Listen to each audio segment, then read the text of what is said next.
नमस्कार मित्रांनो. तर मी आज तुम्हाला श्री स्वामी समर्थ यांच्याबद्दल काही माहिती सांगणार आहे, जे तुम्हाला कदाचित माहिती असेल की किंवा नसेलही. तर स्वामी भक्तांना जी बेसिक माहिती, जी स्वामींबद्दल माहिती असावी, त्या संदर्भात मी हा व्हिडिओ बनवत आहे. तर जाणून घ्या मित्रांनो. तर श्री स्वामी समर्थ हे दत्त संप्रदायातील एक महान संत आणि भगवान दत्तात्रेयांचे पूर्णावतार मानले जातात, जे 19व्या शतकात होऊन गेले आणि अक्कलकोट येथे देवगीत वास्तव्य केले, म्हणून त्यांना वटवृक्ष स्वामी असे म्हणतात. त्यांच्या शिकवणीनुसार केवळ भक्ती आणि विश्वासाने श्री स्वामी समर्थ नामस्मरण केल्याने मनशांती, सकारात्मक ऊर्जा मिळते आणि जीवनातील कर्मकार्य सिद्ध होतात असे मानले जातात. तर त्यांची ओळख पाहून घेऊया मित्रांनो.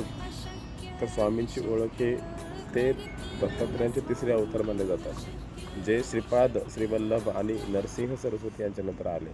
तर प्रकट ते प्रथम मंगळ वेढे, पंढरपूर, सोलापूर मार्गे अक्कलकोट येथे आले, जिथे त्यांनी वटवृक्षाखाली वास्तव्य केले. तर त्यांची शिकवण पाहून घेऊयात आपण. तर त्यांचे मुख्य तत्त्वज्ञान कर्म करत जा, फळाची अपेक्षा करू नका हे आहे. ते भक्तांना निस्वार्थपणे कर्म करण्यास आणि त्यांच्यावर विश्वास ठेवण्यास सांगतात. भक्तांसाठी स्वामी समर्थांवर विश्वास ठेवणाऱ्या भक्तांना ते नेहमी मदत करतात आणि त्यांच्या पाठीशी ते उभे राहतात, अशी श्रद्धा आहे, अशी धारणा आहे आणि हे खरं पण आहे.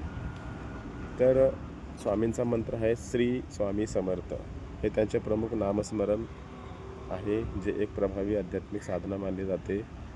तर याचे फायदे आहेत: मनशांती, राग कमी होणे, जीवनात यश मिळणे, आरोग्य सुधारणे आणि घरात सुबत्ता येणे यासाठी नामस्मरण उपयुक्त ठरते.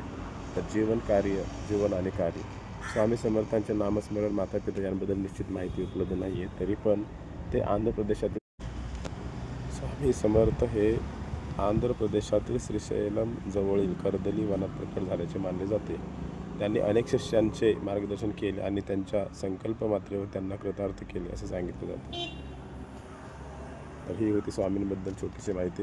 आवडली असेल तर लाईक करा, शेअर करा, सबस्क्राईब करा.